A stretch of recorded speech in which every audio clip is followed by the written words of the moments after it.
Hello दोस्तों, welcome back to the daily dose box. याचिका हुई खारिज और अब कोई विकल्प नहीं बचा है, आगे क्या करें। दोस्तों, कौन सी याचिका खारिज हो गई, क्या विकल्प नहीं बचा है, ये सारी बातें हम इस वीडियो में जानने वाले हैं। तो बने रहिए मेरे साथ इस वीडियो में एंड तक। मैं हूं आपका दोस्त होस्ट राहुल चौधरी और आप देख रहे हैं डेली डोज बॉक्स। दोस्तों, चैनल को अभी तक अगर सब्सक्राइब नहीं किया है तो सब्सक्राइब जरूर कर लीजिए ताकि मेरा हर नोटिफिकेशन आपके पास तक समय से पहुंच जाए। तो दोस्तों, क्या है पूरी अपडेट जानते हैं इस वीडियो में। तो चलिए वीडियो शुरू करते हैं।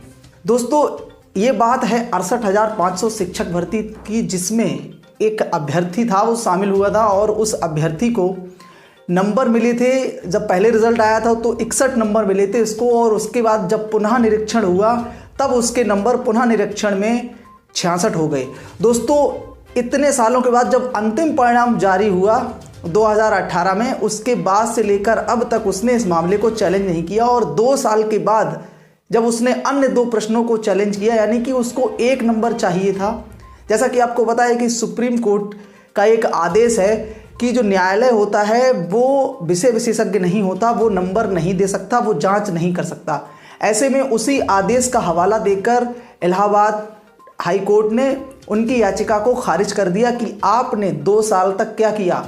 आपको अगर चैलेंज ही करना था तो 2 साल पहले आप चैलेंज कर सकते थे, जब रिजल्ट जारी हुआ था तभी आप चैलेंज कर सकते थे।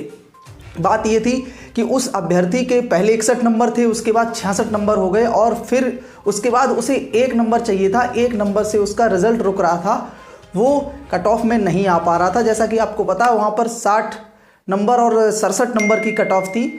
इस वजह से उसे अभ्यर्थी को 1 नंबर चाहिए था और इसीलिए उसने 2 साल के बाद याचिका दायर की 2 अन्य प्रश्नों के लिए।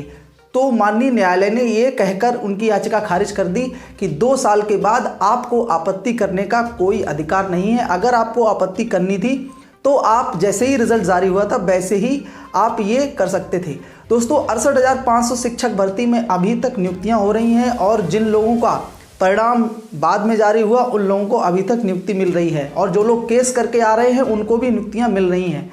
ऐसे में इन अभ्यर्थी की याचिका खारिज हुई है, ये बस सिर्फ लेट होने की वजह से खारिज हुई है कि 2 साल तक आप कहाँ थे, 2 साल तक आपने क्या किया।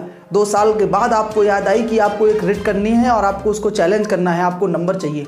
दोस्तों, हमको कभी भी लेट नहीं होना चाहिए, क्योंकि न्यायालय हमेशा समय देखता है और अगर किसी का इसमें कोई अहित नहीं है तो दोस्तों ये सारी चीज़ें निकल के आती हैं। वैसे मेरे हिसाब से याचिका जो खारिज हुई है वो खारिज नहीं होनी चाहिए थी, लेकिन उनकी भी गलती है, उन अभ्यर्थी की भी गलती है जो इतने दिनों तक उन्होंने वेट किया। अंतिम परिणाम जारी हुआ उसके बाद ही उन्होंने इस मामले का जो है ना संज्ञान लिया और इस मामले को चैलेंज किया।